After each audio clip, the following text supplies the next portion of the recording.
আমরা আমরা অনেক কষ্টের পরে এই পার্লামেন্ট আমরা পেয়েছি এবং আমি আমার প্রথম স্পিচেও বলেছিলাম যে the best part of the parliament এই যে এখানে স্বৈরাচারের কোনো দোসর বা ফ্যাসিস্টের কেউ নেই।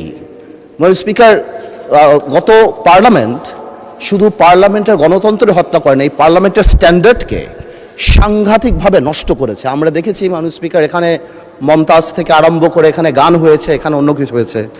আমার কাছে মনে হচ্ছে যে ডাইরেক্টলি ওদিকে না গেলেও কিছু কিছু জায়গায় কিন্তু আমরা ওদিকে চলে যাচ্ছি।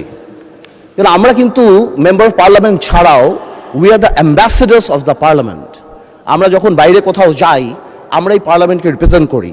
মানে স্পিকার, কালকে পরশুদিন পার্লামেন্ট থেকে যাওয়ার পরে আমি অনেক টেলিফোন পাই এবং সেখানে আমি ডিফেন্ড করার চেষ্টা করি এবং ডেইলি স্টার নিউজ করে Jamaat MP demands washing machine, microwaves and curtains.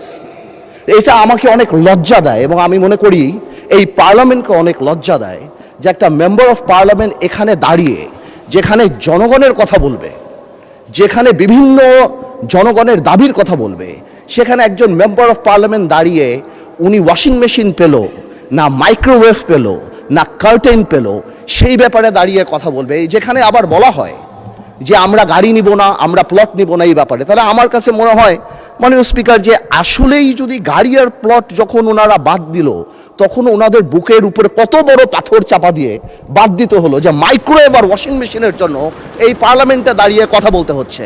মাননীয় স্পিকার, আমার মনে হচ্ছে যে এই স্ট্যান্ডার্ড আর স্ট্যাচার আমাদেরকে মেনটেন করা উচিত এবং আমি বলবো আমাদের মাননীয় যারা আছেন ওনাদেরকে, স্পেশালি আমাদের বিরোধী দল, এবং এটা কালকে হয়তো আমাদেরকেও বলতে পারে, আমি জেনারেলি এটা বলছি যে উই মাস্ট, আমি শেষ করছি যে আমি খুব সিরিয়াসলি বলছি। তারপরে যদি আমার ভাই যেহেতু কমেন্ট করেছেন, উনি চান আমি ওনাকে এম্বারাস না করে আগামীতে যদি ওনার পর্দার মাইক্রোওয়েভ লাগে আমি আমার তরফ থেকে ওনাকে একটা মাইক্রোওয়েভ দিতে চাই এবং আমি প্রধানমন্ত্রীকে রিকোয়েস্ট করতে চাই যদি ওয়াশিং মেশিনটা উনি দেয় এবং হোম মিনিস্টার থাকলে আমি বলতাম যে উনি পর্দাটা যদি কিনে দিয়ে ওনার সংসারটা আমরা গোছায় দিতে পারতাম, তারপরে যদি আমার পার্লামেন্টকে উনি এম্বারাস না করতো।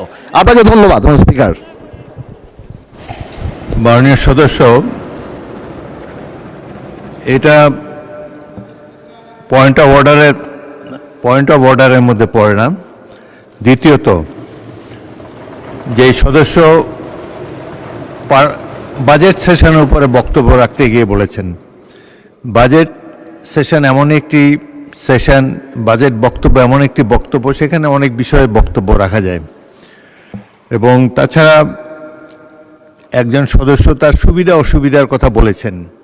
আমি মনে করি এটা সংসদের না বললেও ভালো হতো, কিন্তু এটা বলে এমন কোনো গর্হিত অপরাধও তিনি করেন নাই। আমাদের হাউস কমিটি আছে, সেখানে আমরা সংসদ সদস্যদেরকে আসবাবপত্র ইত্যাদি আমরা দিয়ে থাকি। সেই হিসাবে তিনি যদি সকল সদস্য, তিনি তার নিজের জন্য চান নাই, সকল সংসদ সদস্যদের জন্যই যারা হাউসে, সংসদের দেওয়া ভবনে যারা বসবাস করে তাদের সম্পর্কে বলেছে।